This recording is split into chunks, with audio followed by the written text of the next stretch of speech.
Nasional 8 edisi 4 Jun, paparan-paparan utama malam ini. Fasa kedua kerja gali kubur dijangka selesai sebelum Rabu.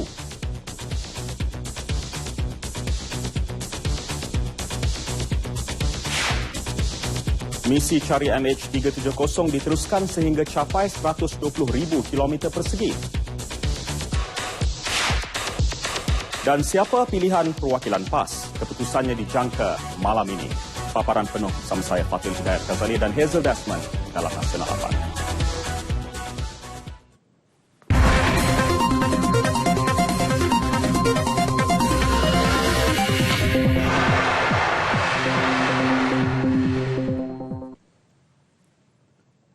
Assalamualaikum, salam satu Malaysia. Fasa kedua proses menggali kubur yang dipercayai milik pelarian Rohingya di hutan simpan mata air dekat Lubuk Sirih Perlis bermula pagi tadi melibatkan 90 orang daripada 180 anggota penguatkuasa secara keseluruhan. Menurut Ketua Polis Perlis, SAC Syafiee Ismail, antara yang terlibat dalam operasi itu adalah anggota pasukan Gerakan Am PGA, forensik dan pasukan siasatan. Proses berkenaan dijangka selesai sebelum Rabu depan. Kesemua mereka mula bergerak dari Ibu Pejabat Polis Padang Besar kira-kira pukul 9 pagi tadi.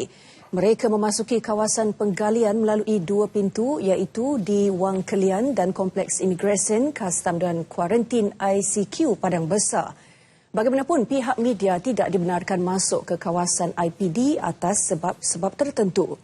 Mengenai laluan yang akan digunakan bagi menurunkan mayat, SAC Syafiee berkata ia belum diputuskan sama ada menggunakan laluan darat atau helikopter.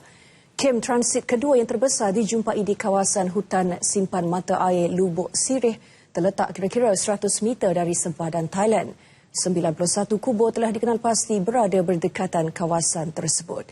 Tempoh perjalanan menggunakan laluan di Bantalok, Thailand mengambil masa kira-kira 1 jam kerana kawasannya tidak securam di laluan Wang Kelian yang mengambil masa lebih 2 jam. Setakat ini, 35 rangka manusia dipercayai mangsa sindiket pemerdagangan manusia yang dijumpai di hutan Bukit Wang Burma di Wang Kelian telah dibawa ke Hospital Sultanah Bahiyah Al-Usta Kedah untuk proses patologi.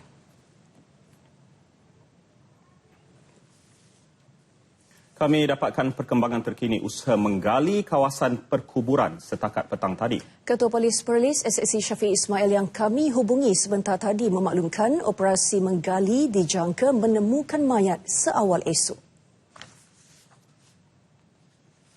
Dan kita jangkakan pada besok 5 hari bulan kita mungkin akan bawa turun mayat ataupun kerangka yang sekarang ini sedang digali. Penggalian berjalan dengan lancar dan diawasi ataupun diikut serta oleh pegawai dan anggota daripada pihak berkuasa Thailand berjumlah 14 orang daripada pihak polis Thailand. Okey, mayat-mayat ini sekiranya ada, kita pun telah berbincang. Kita akan cari jalan ataupun kaedah yang terbaik sama ada melalui jalan darat ataupun dengan menggunakan helikopter. Memang helikopter telah pun berada standby dalam keadaan siap sedia dan saya menjangkakan kaedah yang lebih baik adalah melalui penggunaan helikopter.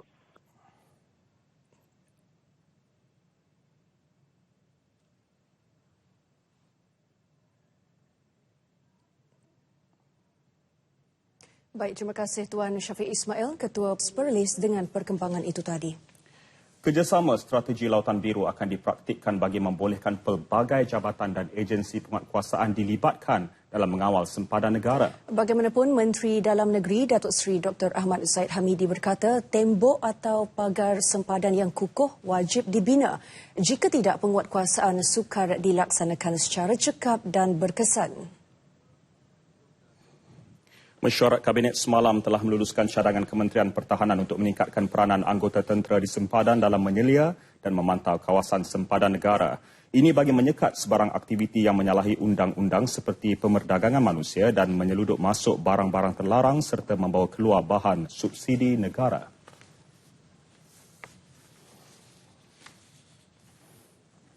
Tanpa sempadan yang kukuh, sukar. bagi mana-mana agensi penguatkuasaan mahu melaksanakan penguatkuasaan. Datuk Seri Dr. Ahmad Zahid ditemui media selepas Perhimpunan Bulanan Kementerian Dalam Negeri di Putrajaya. Datuk Seri Dr. Ahmad Zahid turut mengulas mengenai isu rasuah dalam kalangan penguatkuasa yang bertugas di sempadan negara.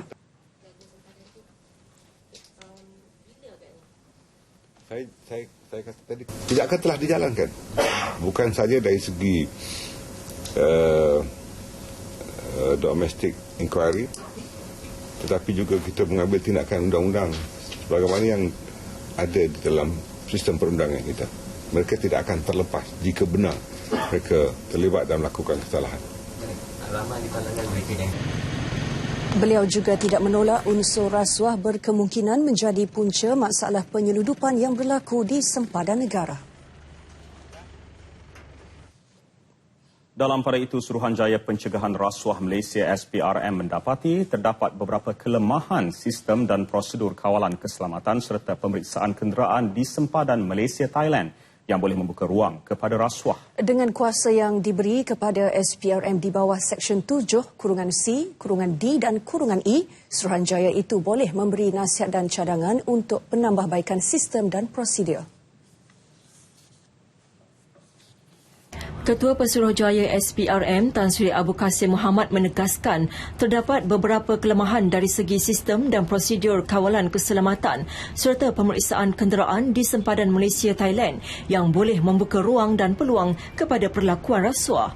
Justru itu, SPRM telah mengadakan perbincangan dengan 7 agensi penguatkuasa undang-undang di Putrajaya pada pertengahan Mac 2015 bagi membincangkan langkah-langkah pencegahan berkaitan kegiatan melindungi aktiviti penjualan dan penyeludupan bahan kawalan dan larangan di sempadan negara. Selain itu, pada April 2015, SPRM dan Suruhanjaya Pencegahan Rasuah Kebangsaan Thailand (NACC) telah mengadakan mesyuarat kerjasama 2 hala buat kali pertama. SPRM dan NACC bersetuju mewujudkan satu kumpulan kerja bagi menjalankan operasi bersama berkenaan dengan rasuah di sempadan kedua-dua negara dan selari dengan artikel 48 dan 49 Konvensyen Pertubuhan Bangsa-Bangsa Bersatu menentang rasuah UNCAC. Tan Sri Abu Kasim mengadakan pertemuan dan menjawab pertanyaan wakil-wakil syarikat dan NGO dalam sesi Breakfast Talk di Institut Integriti Negara di Jalan Duta. Misi mencari pesawat MH370 tidak akan dihentikan sehingga kawasan pencarian meliputi 120,000 km persegi. Menurut Menteri Pengangkutan Datuk Seri Liao Tiong Lai, pencarian pesawat itu kini menghampiri kawasan seluas 60,000 km persegi di Lautan Hindi dan akan ditambah kepada 60,000 km persegi lagi jika usaha itu gagal.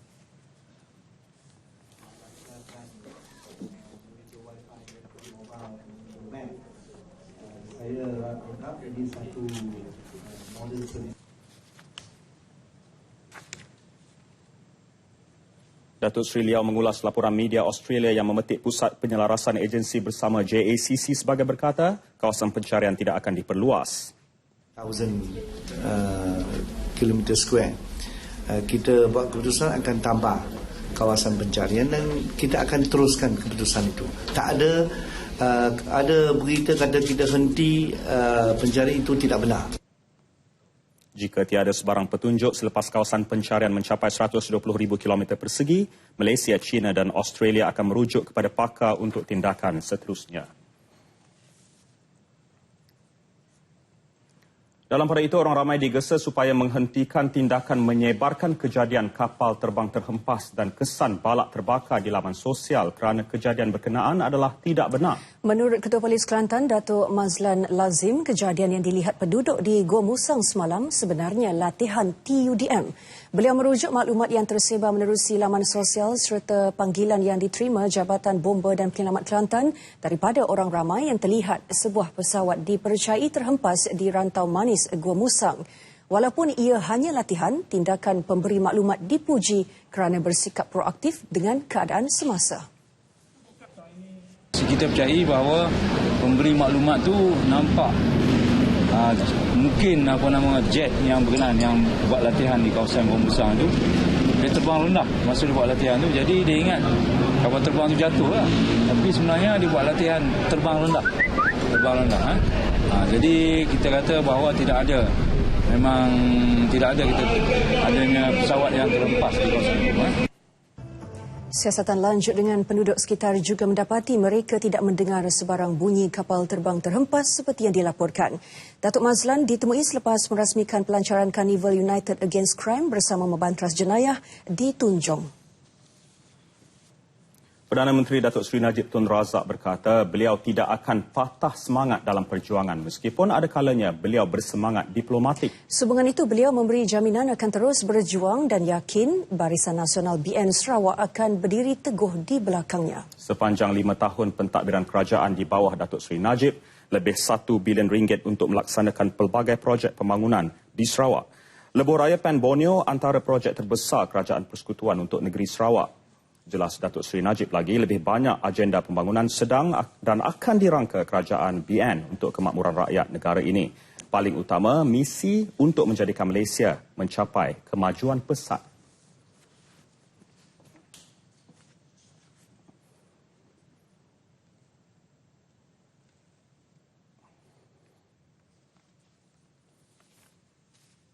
Yang kedua, saya ingin melihat Sarawak lebih maju dalam Malaysia. Saya banyak lagi perkara yang saya nak lakukan. Sebab itulah tuan-tuan, berkat daripada sokongan tuan-tuan, saya akan berusaha lebih gigih lagi. Saya tak patah semangat. Perdana Menteri berucap pada majlis pemimpin bersama rakyat di Kuching, hadir bersama Ketua Menteri Sarawak Tan Sri Adnan Satim. Datuk Seri Najib yang juga pengerusi BN turut mengumumkan beliau sedang berunding dengan Tan Sri Adnan Satim bagaimana cara konsep penurunan kuasa dapat dilakukan. Ia melibatkan pemberian beberapa kuasa tertentu milik Kerajaan Persekutuan kepada kerajaan negeri. Kalau selama ini kuasa banyak dipegang oleh jabatan-jabatan kerajaan, keputusan buat di Putrajaya, sudah sampai masanya kuasa itu diperturunkan kepada jabatan-jabatan kerajaan negeri Sarawak. Why do we need to have parallel ini? Jentera kerajaan. Kalau kerajaan negeri boleh buat, kita serah pada kerajaan negeri. Ini kita nak runding. Mengulas permintaan Tan Sri Adnan mengenai tambahan royalti minyak dan gas kepada Sarawak, Datuk Seri Najib berkata perkara itu akan diberi pertimbangan. Tengok dulu runding yang baik. Saya tak menolak, tapi saya kena sema. Kalau boleh memang saya nak bagi pada Sarawak sebagai satu package. Negara memerlukan rakyat yang bersatu padu dan mempunyai kepercayaan penuh terhadap kerajaan. Datuk Seri Najib berkata ini juga menjanjikan kemenangan pada pilihan raya umum ke-14 nanti. Kita mesti bersatu. A house divided will fall. Orang Putih kata. Maknanya, kalau kita tidak bersatu, kita boleh ditumbangkan. Betul tuan-tuan? Ini kita sama kita ni, ya. BN Sarawak plus mesti bersatu. Boleh tuan-tuan? Kalau bersatu menang, garanti menang. InsyaAllah menang. Dan saya memerlukan Sarawak ini mandat yang besar kerana kita nak. Sektor swasta yang memiliki kepakaran serta kemampuan dana dialu-alukan tampil ke hadapan membantu meningkatkan kualiti pendidikan negara. Timbalan Perdana Menteri Tan Sri Muhyiddin Yassin menegaskan ia akan menjadi pelaburan jangka panjang yang bukan sahaja menguntungkan negara tetapi juga pihak swasta dari sudut bekalan tenaga kerja yang berkualiti tinggi. Kerjasama awam swasta katanya perlu diadakan dalam konteks lebih meluas dalam membantu mewujudkan kesamarataan akses terhadap pendidikan, seterusnya meningkatkan keberhasilan murid. Ini terutamanya bagi mereka yang datang daripada latar belakang golongan terpinggir.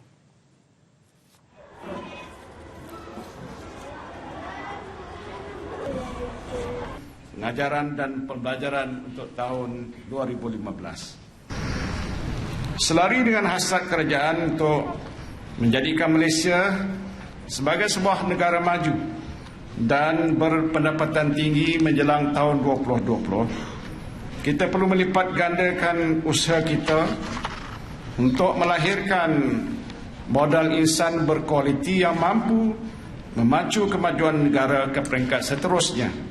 Tanggungjawab ini bukanlah terletak di atas bahu kerajaan semata-mata, namun ia perlu digalas oleh setiap pihak, termasuklah masyarakat, badan-badan bukan kerajaan dan juga sektor swasta.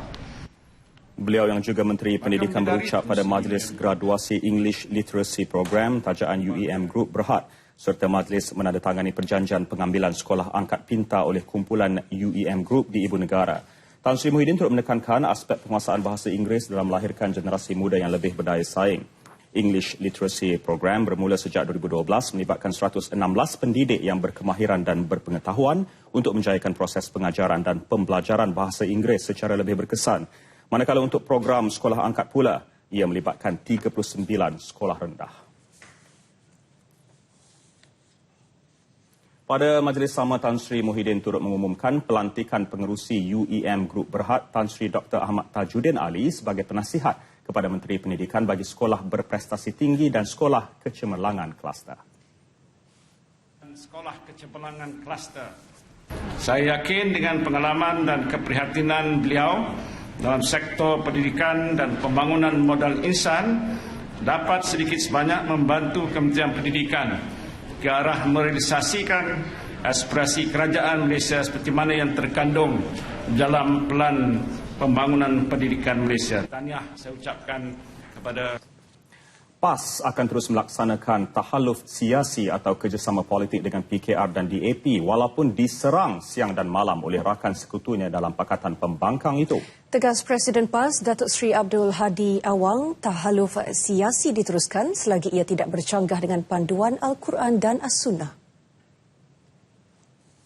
Kemenangan adalah menjadi matlamat dalam setiap perjuangan. Islam mempunyai konsepnya yang tersendiri, mengerti maksud kemenangan, dan ianya adalah berbeza dengan konsep kemenangan dalam agama atau ideologi serta pahaman lain. Datuk Seri Hadi menyampaikan ucapan dasar dan merasmikan Muktamar Tahunan PAS Pusat kali ke-61 di Stadium Tertutup Kuala Selangor. Tiada wakil DAP hadir pada majlis perasmian ini, manakala PKR diwakili Timbalan Presidennya Muhammad Azmin Ali. Keputusan pemilihan pucuk pimpinan PAS Pusat dijangka diketahui malam ini dan ketika ini proses pengiraan undi sedang berlangsung. Untuk mengetahui perkembangannya, kita bersama wartawan Azizi Harun di Stadium Tertutup Kuala Selangor. Teruskan Azizi. Terima kasih rakan di studio. Saudara, proses pengundian bagi memilih kepimpinan PAS Pusat sesi 2015-2017 telah pun ditutup kira-kira pukul 7 malam tadi dan lebih 1,000 perwakilan telah pun menjalankan amanah masing-masing untuk mengundi calon-calon yang mereka fikirkan layak untuk menerajui parti ini. Ketika ini proses pengiraan undi sedang berlaku dan saya dimaklumkan bahawa keputusan pemilihan ini dijangka akan dapat diketahui paling awal 9.30 malam nanti. Itu saja dari Stadium Tertutup Kuala Selangor. Kembali bersama rakan di studio. 6 suspek bersenjatakan parang yang dipercayai bersembunyi di hutan Taman Rekreasi Lembah Kiara, Taman Tun Dr. Ismail TTDI semalam dipercayai tidak lagi berada di kawasan berkenaan. Ketua Jabatan Siasatan Jenayah Kuala Lumpur SAC Zainuddin Ahmad berkata, ini berikutan pihaknya menemui laluan hutan menuju ke jalan raya kira-kira 400 meter dari tempat mereka terserempak dengan polis. Polis percaya mereka telah keluar daripada kawasan itu semasa usaha memburu mereka petang semalam. Beliau berkata ketika ini taman rekreasi berkenaan dibuka kepada orang awam untuk meneruskan aktiviti riadah seperti biasa. Semalam polis gagal menjejaki suspek yang melarikan diri ke taman rekreasi Lembah Kiara di Taman Tun Dr. Ismail sejak pukul 5 pagi. Ke-6 suspek yang merupakan geng pecah rumah dan aktif di sekitar TTDI Sri Hartamas menggunakan modus operandi yang sama iaitu memecah masuk rumah dan melarikan barang berharga.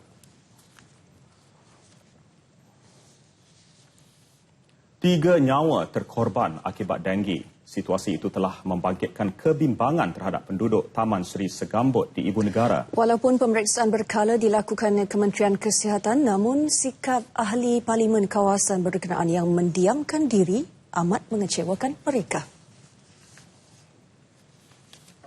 Kes terbaru melibatkan wanita Malati Rajamanikam, 35 tahun, yang meninggal dunia beberapa hari yang lalu. Mendiang meninggal dunia di Hospital Selayang akibat demam denggi berdarah. Even the parliament pun tak datang, tapi yang datang tu, Mr. Chandra Kumaran datang sini. So hopefully we get the help from you guys and solve this problem, because kita tak nak kematian bukan daripada keluarga saya saja, tapi dari kita tak nak siapa-siapa dekat taman ni, sebab sini multiracial, semua Melayu pun ada, Cina pun ada, India pun ada. So kita tak nak siapa-siapa jadi begini lagi. Sementara itu, Pertubuhan Aduan Rakyat PAR yang melawat keluarga mangsa memohon agar pihak Kementerian Kesihatan mengambil tindakan drastik membantuas nyamuk denggi. Ahli parlimen dan juga masyarakat di kawasan ini selalu perlu mengambil berat tentang isu-isu seperti ini dan melaporkan perkara ini. So jadi hari ini saya juga berharap Jabatan Kesihatan dan juga agensi-agensi yang telah datang sebelum ini datanglah pantau di kawasan ini, sebab saya tengok air pun tak berjalan.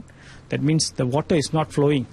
Bila water tak flow, kawasan itu akan ada denggi seperti ini. So PAR turut kesal dengan sikap ahli parlimen Segambut dan akan meminta bantuan Dewan Bandaraya Kuala Lumpur DBKL untuk membersihkan lokasi berkenaan. Dua kanak-kanak cedera selepas diserang seekor beruk ketika pulang mengaji Al-Quran di Alustar, Kedah. Kejadian berlaku di Kampung Hutan Bentut Mergong hingga mengakibatkan Muhammad Ridwan Saibun 13 tahun dan Siti Nur Bahiyah 8 tahun cedera ketika cuba menyelamatkan diri. Ketika kejadian, dua kanak-kanak berkenaan sedang berjalan kaki untuk pulang ke rumah dari mengikuti kelas pengajian Al-Quran di kampung berdekatan. Ketika tiba di kawasan semak, secara tiba-tiba datang seekor beruk yang masih mempunyai ikatan tali di leher menekam kedua-dua mangsa. Akibat panik, adiknya sempat melarikan diri dan terjatuh hingga cedera di lutut. Manakala Ridwan terpaksa bergelut dengan haiwan liar berkenaan yang mencakar dan menggigitnya bertalu-talu sebelum diselamatkan orang ramai. Awal tu pergi hantar adik mengaji. Lepas tu pergi mengaji, Tok Guru tak ada kan. Lepas tu balik, sampai tengah jalan buruk tu main cekam. Tu jatuh menyeri. Ada orang main tolong beli batu bah. Atau macam tak ingat apa dah. Lawan dengan dia. Lepas tu saya lari, dia ligan. Sedih lah. Tu nasib baik tak jadi apa kalau kata insan ke apa ke lagi teruk. Ibu mangsa Rosliza Jaafar 42 tahun kemudian membuat laporan di Balai Polis Kota Star. Haiwan liar itu kemudiannya ditangkap Jabatan Pertahanan Awam Malaysia JPAM Alor Star dan diserahkan kepada Jabatan Perlindungan Hidupan Liar dan Taman Negara Kedah untuk tindakan lanjut. Polis menahan seorang wanita berusia 22 tahun berhubung kes seorang kanak-kanak perempuan dipercayai didera di Jelutong, Pulau Pinang. Kanak-kanak berusia 2 tahun itu mengalami lebam-lebam di bahagian belakang badan dipercayai dipukul ketika berada dalam jagaan pusat asuhan. Menurut Ketua Polis Daerah Timur Laut, Assistant Commissioner Mio Farid Al-Atrash Wahid, pekerja pusat asuhan berkenaan mengaku memukul kanak-kanak tersebut. Dalam kejadian pukul 6.30 petang Rabu lalu, bapa kanak-kanak berkenaan Nur Azrul Isham Zakaria 35 tahun menyedari terdapat kesan lebam ketika mahu memandikan anaknya Is Zandra Zahara yang baru diambil dari pusat asuhan berkenaan.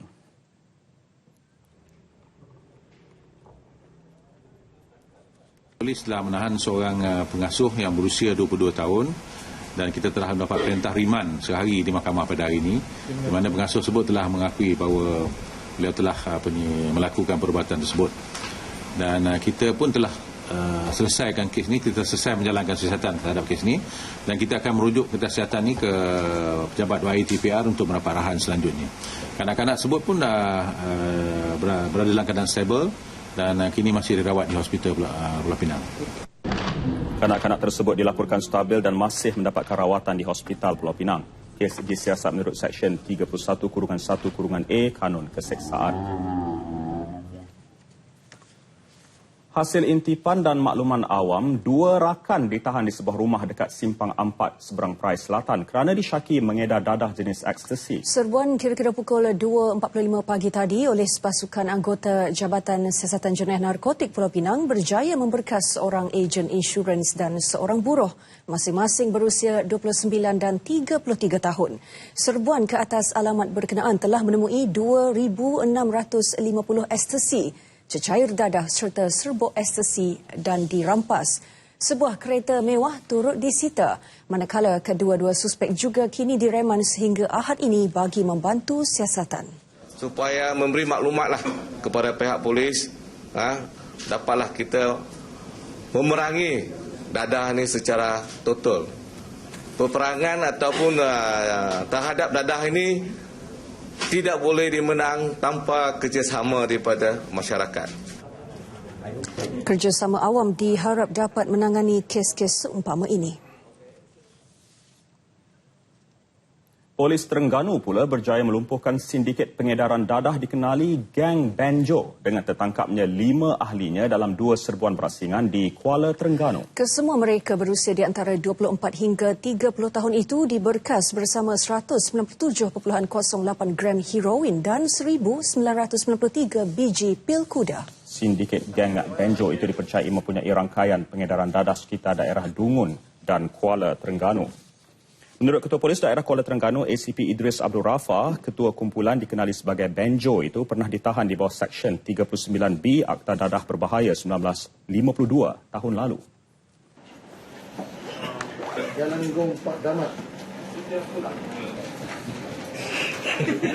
Kita mempercayai kita telah berjaya melumpuhkan satu sindiket dadah yang bergerak aktif di dalam daerah Kuala Terengganu ini dengan tertangkapnya 5 lelaki Melayu yang identitinya sebelum ni pun kita telah kenal pasti, dan kalau kita tengok rekod jenayah masa lampau pun memang mereka ni terlibat aktif dalam pengedaran dadah. Serbuan pertama dilakukan di Jalan Gong Pak Damak, Kuala Terengganu. Ia membabitkan seorang pemandu lori berusia 39 tahun dipercayai pengedar dadah tegar diberkas bersama 22.47 gram heroin dan 198 biji pil kuda. Siasatan awam mendapati suspek mempunyai rekod jenayah lampau di bawah Seksyen 12(2) Akta Dadah Berbahaya 1952. Suspek turut positif saringan awal ujian air kencing jenis methamphetamine. AirAsia dan Malindo Air sedia menawarkan peluang pekerjaan kepada kaki tangan MAS yang ditamatkan perkhidmatannya September ini. Bagi Menteri Pengangkutan Datuk Seri Leow Tiong Lai, tawaran itu perkembangan positif dan kelebihan buat negara yang mempunyai lebih daripada sebuah syarikat penerbangan. Ya, saya ucap terima kasihlah kepada airline dalam negara kita, AirAsia termasuk Malindo Air. Mr. Chandran just now bagi tahu saya Malindo Air juga sudi menawarkan lebih kurang 500 hingga 600 pekerjaan kepada mana-mana ex-MAS punya kaki tangan. Ini satu petunjuk yang baiklah. Datuk Seri Leow berkata adalah jelas MAS terlebih kaki tangan berbanding syarikat penerbangan lain. AirAsia contohnya mempunyai jumlah pesawat yang lebih banyak daripada MAS dan terbang ke lebih banyak laluan. Namun bilangan pekerja mereka cuma 11,000 orang berbanding MAS sebanyak 20,000 orang. Justru beliau berpendapat mengurangkan pekerja adalah satu daripada perkara pertama yang MAS perlu lakukan bagi mengurangkan kos. Malindo Air menjadi syarikat penerbangan pertama di Malaysia menawarkan jaringan komunikasi penuh dalam pesawat. Malindo Wi-Fi dan Malindo Mobile dilancarkan hari ini. Perkhidmatan terbaru itu membolehkan penumpang melayari laman web, mengemaskini akaun media sosial, menghantar pesanan teks serta menerima panggilan telefon. Beliau menyatakannya pada majlis pelancaran perkhidmatan itu beserta majalah dalam pesawat Malindo Mac yang disempurnakan Datuk Seri Leow Tiong Lai di KLIA 2. Menurut beliau, perkhidmatan Malindo Wi-Fi dan Malindo Mobile setakat ini ditawarkan bagi penerbangan kerap seperti Kota Kinabalu, Delhi serta Mumbai dan dijangka dapat diperluas kepada pesawat lain menjelang akhir tahun ini. Malaysia dan Dewan Kerjasama Teluk GCC akan meneruskan rundingan mengenai Perjanjian Perdagangan Bebas FTA tahun ini. Menurut Menteri Perdagangan Antarabangsa dan Industri Datuk Seri Mustafa Mohamad, rundingan sebelum ini tertangguh ekoran pergolakan politik di rantau Arab. Rundingan FTA Malaysia CGC telah bermula pada 2011 berikutan pemeteraian perjanjian rangka kerja bagi merangsang ekonomi, komersial, pelaburan serta kerjasama teknikal antara kedua-dua pihak. Pasaran Arab merupakan destinasi yang penting bagi Malaysia dan mengalami pertumbuhan 3 kali ganda sejak sedekad lalu, sekitar 62 bilion ringgit tahun lalu. Have been growing, and we believe in future these ties will continue to grow. We are pleased to note that the number of Malaysian companies doing business in the Arab world, has been growing. We are strong in construction. Of course, trade is important for us. We sell our products to the Arab world, and we've been getting lots of visitors coming to Malaysia to look for opportunities. Pada 2014, perdagangan Malaysia dengan negara-negara Liga Arab berkembang 8.5% dipacu pertumbuhan import. Bagaimanapun, bagi suku pertama tahun ini, jumlah perdagangan ini susut 19.8% ekoran kemelut di Asia Barat dan Afrika Selatan. Beliau menyatakannya pada sidang media mesyuarat agung tahunan Dewan Perniagaan Arab Malaysia AMCC kelima di Ibu Negara. Pertemuan Kementerian Keuangan dengan wakil Fitch Ratings Selasa lalu menampakkan hasil positif. Ketua Setiausaha Perbendaharaan Tan Sri Irwan Sriga berkata agensi penarafan antarabangsa itu berpuas hati dengan penerangan yang dibuat pihaknya mengenai kedudukan ekonomi negara. Bagaimanapun tegasnya, ia semua bergantung kepada laporan kajian semula rating kredit negara yang akan dikeluarkan Fitch Ratings akhir bulan ini. Fitch Ratings kini memberi penarafan A tolak kepada Malaysia. Tan Sri Irwan ditemui media selepas melancarkan operasi rasmi Cradle Seed Ventures Private Limited CSV di Kuala Lumpur. Dalam pada itu, Ketua Pegawai Eksekutif CSV Aziz Hussein berkata pihaknya mensasarkan untuk melabur dalam 6 syarikat permulaan untuk tempoh 2 tahun akan datang. CSV kini aktif menilai 30 syarikat permulaan dan berhasrat melabur dalam syarikat permulaan yang bergiat aktif dalam bidang ekonomi utama negara NKEA. The companies that we are evaluating, currently most of them, I would say about 90 or 95% are actually e-commerce. Either they are marketplaces, either they are online stores, or they could be e-commerce technology providers. And the balance spread out between hardware and software and enterprise solutions. Dengan lingkungan pelaburan tersedia berjumlah 1 juta hingga 3.6 juta ringgit, CSV akan memegang pegangan saham kecil dalam syarikat-syarikat yang layak. Semua syarikat dan individu yang menjalankan perniagaan dalam talian perlu mendaftar segera dengan Kementerian Perdagangan Dalam Negeri, Koperasi dan Kepenggunaan bagi mengelak dikenakan tindakan. Mengikut Akta Pendaftaran Perniagaan 1956 di bawah Suruhanjaya Syarikat Malaysia SSM, mana-mana pihak yang menjalankan perniagaan dalam talian perlu mematuhi Peraturan Urus Niaga Elektronik 2012. Menurut Menteri Perdagangan Dalam Negeri, Koperasi dan Kepenggunaan Datuk Seri Hassan Malik, langkah berdaftar secara sah itu, para peniaga dapat meningkatkan kepercayaan pengguna terhadap transaksi jual-beli dalam talian. Kalau didapati mereka ini menjalankan perniagaan, ada rungutan aduan daripada pengguna, kita akan datang siasat, kalau betul kita akan kenakan denda. Dendanya tidak melebihi RM50,000 atau penjara tidak melebihi 2 tahun atau kedua-duanya sekali. Setakat ini, sebanyak 22,237 syarikat dan individu sudah mendaftar perniagaan mereka melalui SSM. Datuk Seri Hassan Malik ditemui sidang media selepas merasmikan SSM 1 2015 di Damansara. SSM 1 diadakan selama 2 hari sehingga 5 Jun 2015 bertujuan menghimpunkan para peniaga seluruh negara yang menjalankan perniagaan dalam talian. Sementara itu, SSM menandatangani satu memorandum persefahaman MOU dengan Jabatan Pembangunan Wanita bagi kerjasama strategik perkongsian maklumat untuk meningkatkan taraf perniagaan wanita. Kerjasama itu akan memberi kemudahan kepada golongan wanita di negara ini untuk meluaskan pelbagai rangkaian perniagaan mereka. Bagi Menteri Pembangunan Wanita, Keluarga dan Masyarakat Datuk Seri Rohani Abdul Karim, jalinan kerjasama seumpama itu selain memudahkan pemantauan juga akan menggalakkan kerjasama di antara pihak swasta dan korporat. Dia housewife tapi dia boleh membuat sampingan dapat menjanakan pendapatan untuk keluarga. So it's both. Dia duduk rumah tapi at the same time dia dapat mengeluarkan hasil sebab mostly business online is dekat rumah je. Tak ada premis yang ni, it's okay sebab yang pentingnya you register with SSM.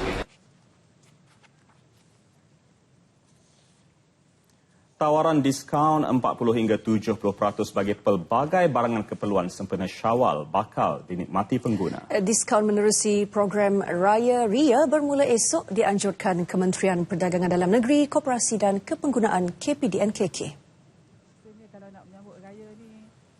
Menurut Pengarah Bahagian Pembangunan Perniagaan KPDNKK, Siti Aisyah Ismail, program ini akan berlangsung selama 3 hari bermula esok hingga 3 Jun di MITC Air Keroh, Melaka.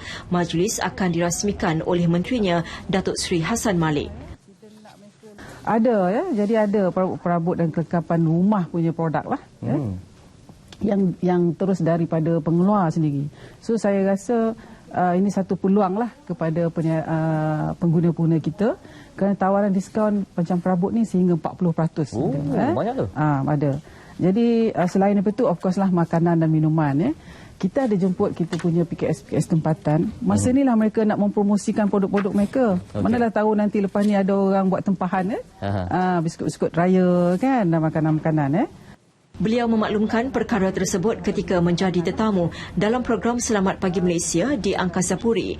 Program Raya Ria turut dilaksanakan secara serentak di 3 buah negeri iaitu Sabah, Pulau Pinang dan Pahang. Manakala di Johor pada 14 hingga 23 Jun depan. Pakaian dan Polis Diraja Malaysia PDRM menyangkal kenyataan bekas Ketua Hakim Negara Tun Muhammad Zaidin Abdullah menerusi satu forum awam berkisar integriti dan accountability PDRM. Menurut Ketua Polis Negara Tan Sri Khalid Abu Bakar, polis tidak pernah menganggap diri berada di atas undang-undang seperti yang didakwa. Sebaliknya, polis juga tertakluk kepada undang-undang sama seperti warga negara biasa. Tan Sri Khalid menyifatkan hujah Tun Zaidin dalam forum anjuran Badan Peguam Malaysia dan Persatuan Hak Asasi Manusia Kebangsaan HAKAM itu lebih ke arah unsur negatif dengan tindakan polis dan penyalahgunaan kuasa. Tun Zaidin membuat kenyataan bahawa polis adalah sebuah institusi yang seolah-olah berfikir sendiri seperti di atas undang-undang dan itu menurut Tan Sri Khalid sesuatu yang tidak wajar. Tun Zaidin juga katanya berfikiran sempit dengan merujuk bahawa polis membiarkan penyalahgunaan kuasa dalam kalangan kaki tangannya. Tun Zaidin turut membangkitkan kebimbangan mengenai isu kematian tahanan yang dikaitkan dengan keganasan polis. Tan Sri Khalid memberi jawapan dengan merujuk kajian PDRM 2010-2014 iaitu daripada 51 kes kematian tahanan dalam jagaan polis, 4 anggota polis telah didakwa di mahkamah termasuk kes melibatkan kematian N. Damendran pada tahun 2013.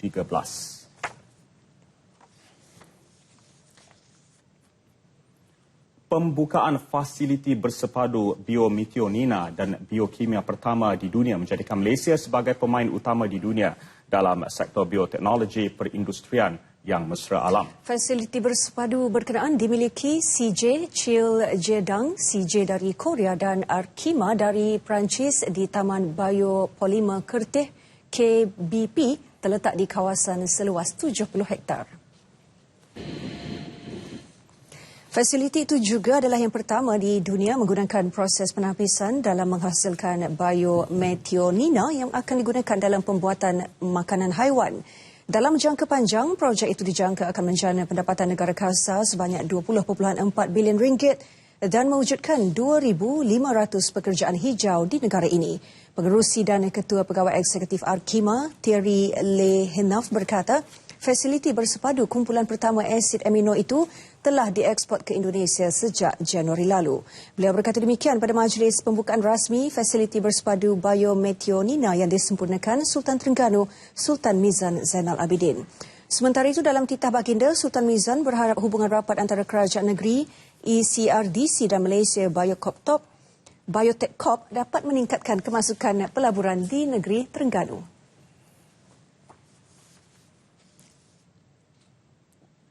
Jabatan Kebajikan Masyarakat JKM Pulau Pinang menyelamatkan 48 gelandangan termasuk 3 rakyat asing dalam ops pengemis dan kutu rayau di sekitar pusat bandar awal pagi hari ini. Pengarah JKM Negeri, Said Siduk berkata lelaki warga asing berusia antara 20 hingga 40 tahun itu terdiri daripada rakyat Nigeria, Myanmar dan India didapati tidak memiliki sebarang dokumen pengenalan diri. Operasi 3 jam yang berakhir 1.30 pagi tadi melibatkan 100 anggota dari pelbagai agensi termasuk Agensi Antidadah Kebangsaan AADK, Polis Diraja Malaysia, Rela, Jabatan Kesihatan dan Jabatan Pendaftaran Negeri. Lokasi yang menjadi tumpuan operasi adalah sekitar Jalan Penang, Jalan Masjid Kapitan Keling, Padang Kota Lama dan Pengkalan Well. JKM kini giat mengumpul data orang gelandangan dan menyiasat rekod lampau golongan itu untuk membantu mereka mendapatkan pekerjaan atau tempat di rumah perlindungan. Semasa kita buat operasi ini, itu operasi menyelamat, didapati sebahagian daripada mereka ini bertindak secara agresif lah, yang boleh mencederakan secara ganas dengan membawa botol di mana mungkin membahayakan kita lah. Jadi pihak kita pun sebenarnya berhati-hati dah dalam keadaan ini supaya kita tidak akan tidak mau cedera sama ada kita punya pegawai ataupun yang kita nak selamatkan ini. Ini yang jadi cabaran lah kepada Jabatan Kebajikan menyelamatkan pengemis ataupun kutu raya atau orang apa-apa yang dalam keadaan sedemikian. Lebih-lebih macam tadi ada yang kita rasa macam dia minuman keras tadi lah. Kita terasa bau dia kan. Jadi ini mungkin juga jadi satu faktor lah menyebabkan kita susah nak buat proses menyelamat. Beliau berkata operasi akan diperhebat menjelang Ramadan ini berikutan kebanjiran gelandangan bermusim.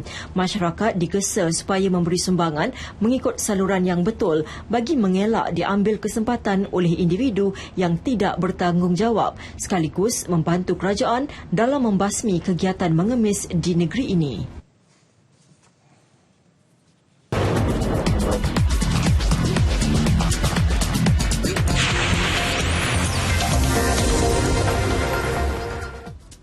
Sukan malam ini dimulakan dengan perkembangan Sukan C ke-28 Singapura. Hari gembira buat kontingen negara apabila emas pertama hadir melalui acara duet renang berirama dari kolam renang Pusat Akuatik OCBC. Teknik dan gaya menarik Katrina Ain Abdul Hadi dan Lee Yeng Hui berjaya memikat para juri untuk muncul pemenang selepas meraih mata tertinggi dalam disiplin teknikal dan bebas. Masuk ke kolam renang selaku pasangan ketiga Katrina Ain Abdul Hadi dan Lee Yeng Hui mempamerkan renangan bersahaja dengan gerakan tepat dan menarik. Tanpa mata penalti, formasi Katrina dan Lee Yeng Hui berjaya menamatkan disiplin dengan catatan keseluruhan 150.9103 mata untuk pingat emas. Pasangan tuan rumah Chen Mekis dan Crystal Yap Yu Hui yang turun ke kolam selepas itu hanya mencatat 149.8372 mata keseluruhan untuk pingat perak, dan persembahan pasangan Indonesia Anissa Feritrianti dan Claudia Suyanto hanya meletakkan mereka di tempat ketiga untuk pingat gangsa dengan catatan 139.088 mata. Akan dapat mencetuskan satu semangat untuk kita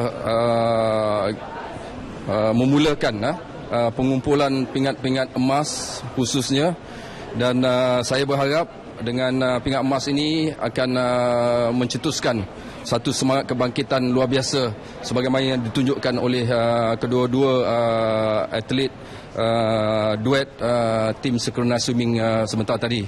Point very tight, tapi saya rasa personally we felt that we swam so much better kalau nak banding dengan semalam. We really all out today, so we're just happy that we won. when we swim, we try to eliminate all our mistakes from yesterday. So yeah, we pretty much correct all of them. So that's why both of us think that we swim quite well, very good actually. Tahniah sekali lagi buat Katrina dan Zilin, dan diharap kejayaan mereka ini mampu untuk meniup semangat rakan-rakan yang lain memberikan persembahan mantap memungut pingat demi pingat untuk negara di Tamasya Sukan SEA ke-28 Singapura 2015. Muhammad Akhtar Haji Hamzah bersama juru kamera Muhammad Mustafa Abdullah untuk Sukan TV1. Itu dia sahabat saya Muhammad Akhtar Haji Hamzah dari Singapura. Secara teknikalnya, Malaysia telah pun terkeluar daripada saingan acara bola sepak Sukan SEA selepas mencatat kekalahan kedua kepada pasukan pilihan Thailand 0-1 di Stadium Bishan. Turun beraksi dalam perlawanan penting hidup mati kumpulan B, Malaysia memulakan aksi dengan corak bertahan dan lebih kepada corak serangan balas pantas. Percaturan ini tampak berjaya mengekang asakan dan peluang pasukan Thailand untuk menjaringkan gol. Beberapa peluang menarik diperolehi, salah satunya daripada Gary Steven Robert, namun gagal menemui sasaran. Babak pertama berakhir tanpa jaringan. Turun beraksi di babak kedua, Thailand menggandakan asakan, namun pertahanan negara kemas bertahan. Tetapi kelekaan di penghujung perlawanan minit ke-81 berjaya dihidu Sarak Yuyen menjaringkan gol tunggal perlawanan. Akhirnya kedudukan 0-1 ini kekal hingga tamat perlawanan untuk mengecewakan skuad kendalian Datuk Ong Kim Swee, tewas 1-0 dan gagal mara ke separuh akhir. Harimau Muda hanya akan turun melengkapkan jadual perlawanan bertemu Brunei dan Laos pada 8 dan 11 Jun ini. Ini merupakan rekod terburuk skuad kebangsaan selepas berjaya mara ke separuh akhir di Tamasya Sukan SEA Myanmar 2013 sebelum tewas kepada Indonesia. Perlu sentiasa dalam keadaan tenang dan tidak perlu gusar dengan kelebihan atau kemampuan pesaing lain. Hormati lawan dan buat yang terbaik. Itu antara formula penembak negara Muhammad Izzuan Nasir Khan untuk sentiasa fokus kepada acara yang akan disertai, iaitu 10 meter air rifle individu, 50 meter rifle prawn individu dan juga berpasukan. Beliau menjelaskan kejohanan terakhir Piala Tun Tan Siew Sin Mei lalu banyak membantu dirinya dan rakan untuk lebih bersedia. Edisi kali ini juga, pasukan menembak tidak menghadapi masalah teknikal seperti mana yang berlaku sebelum ini, iaitu pada tahun 2011 untuk edisi Indonesia. Pengalaman 4 kali beraksi di Singapura memberi sedikit kelebihan buat Muhammad Izzuan. Yang penting saya buat kerja saya. Saya usaha. Sebab menembak ni kita bukan compete dengan orang lain. Kita compete dengan diri kita sendiri. Secara keseluruhan, acara menembak yang akan bermula pada 6 Jun ini menawarkan 26 pingat emas dan skuad negara akan mengambil bahagian dalam 26 acara. Kerja yang betul dulu, usaha dulu. Kalau insyaAllah kerja kita buat teknik yang betul, kerja yang betul, insyaAllah kita akan dapat hasil dia. Di Myanmar 2013, acara menembak berjaya menghadiahkan 1 emas, 3 perak dan 4 gangsa, tetapi hanya mempertandingkan 6 acara berbanding lebih 20 acara di Singapura. Izzuan bersama jurulatih Saidov Israel dan Natalia Zhukova ditemui ketika menjalani latihan di Safra Yishun, Singapura. Nasional 8 edisi 4 Jun berakhir di sini. Teruskan menonton TV1. Dengan itu, Assalamualaikum. Dan salam satu Malaysia.